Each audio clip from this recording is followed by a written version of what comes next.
Mengenang KH Abdul Hamid, wali karismatik dari Bangsal Sari Jember. KH Abdul Hamid atau akrab disapa Syekh atau Pak Syekh oleh para santri dan pengikutnya adalah sosok kiai karismatik yang oleh masyarakat Bangsal Sari Jember dikenal sebagai wali atau waliullah. Gelar itu lahir dari pandangan mereka terhadap kealiman, kesalehan, dan kewaraan beliau. Beliau lahir pada 12 Juni 1935 di Desa Kedung Suko, Bangsal Sari, sebagai anak keempat pasangan Kiai Kholil Ghazali dan Nyai Khadijah. Uniknya, beliau berada dalam kandungan selama 13 bulan. Nama kecilnya adalah Abdullah, sebelum sang ayah menggantinya menjadi Abdul Hamid. Ayahnya, Kiai Kholil Ghazali, merupakan sahabat dekat Kiai Abdul Hamid Pasuruan. Hubungan itu begitu erat sehingga saat Kiai Kholil wafat, Kiai Abdul Hamid Pasuruan datang lebih dulu bahkan sebelum santri yang membawa kabar duka tiba. Seperti anak-anak pada umumnya, masa kecil Kiai Abdul Hamid diwarnai bermain layang-layang di sawah dan mencari ikan di sungai.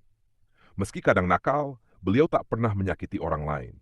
Beliau diasuh oleh Ngatimah, sementara teman bermainnya adalah sepupu-sepupunya seperti Sauna dan Mas Fufa. Sebagai putra Kiai, beliau pertama kali belajar Al-Quran dari ibunya. Setelah sang ibu wafat, ketika beliau berusia sekitar 8 tahun, pengajaran Al-Quran dilanjutkan oleh sang ayah. Sejak itu, beliau tinggal bersama kakaknya, Siti Ruqayyah. Memasuki usia remaja, Kiai Abdul Hamid mengalami masa pencarian jati diri yang kelak membuka tabir kewaliannya. Di Bangsal Sari, selain beliau, ada pula Kiai Abdul Halim Rahman, kerabat dekat, yang juga dikenal sebagai Kiai Wali. Meski sempat mondok di desa Semboro di bawah asuhan Kiai Asmuni, beliau tidak lama tinggal di sana.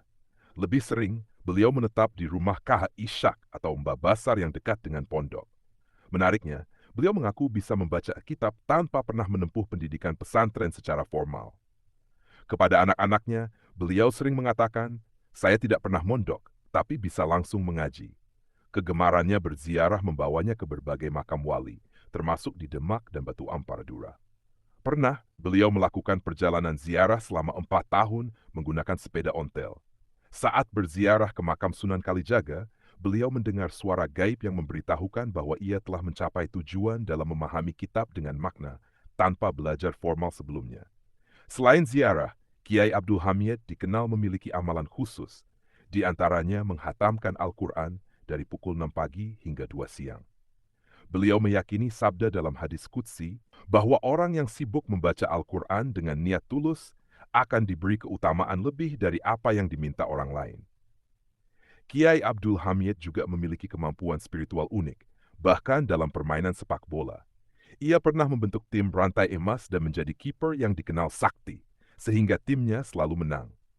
Meskipun tidak menempuh pendidikan formal seperti kebanyakan kiai, beliau mendorong anak-anaknya untuk belajar baik di pesantren maupun sekolah umum agar mampu mengembangkan yayasan dan pesantren yang telah dirintisnya. Pesantren Awalu Ihyai dari Al-Almanah, AIDA, yang beliau dirikan sekitar 1965 kini berkembang pesat. Selain pendidikan pesantren, AIDA juga menyediakan sekolah formal dari tingkat TK hingga SMK, serta Balai Latihan Kerja Komunitas, YAPSIS AIDA. Kiai Abdul Hamid menikah dengan Nyai Muzayanah pada 1963 dan dikaruniai 10 anak. Beliau wafat pada 2003, disusul istrinya pada 2009. Keduanya dimakamkan di Kompleks Pesantren AIDA, yang hingga kini ramai diziarahi santri, alumni, dan masyarakat dari berbagai daerah.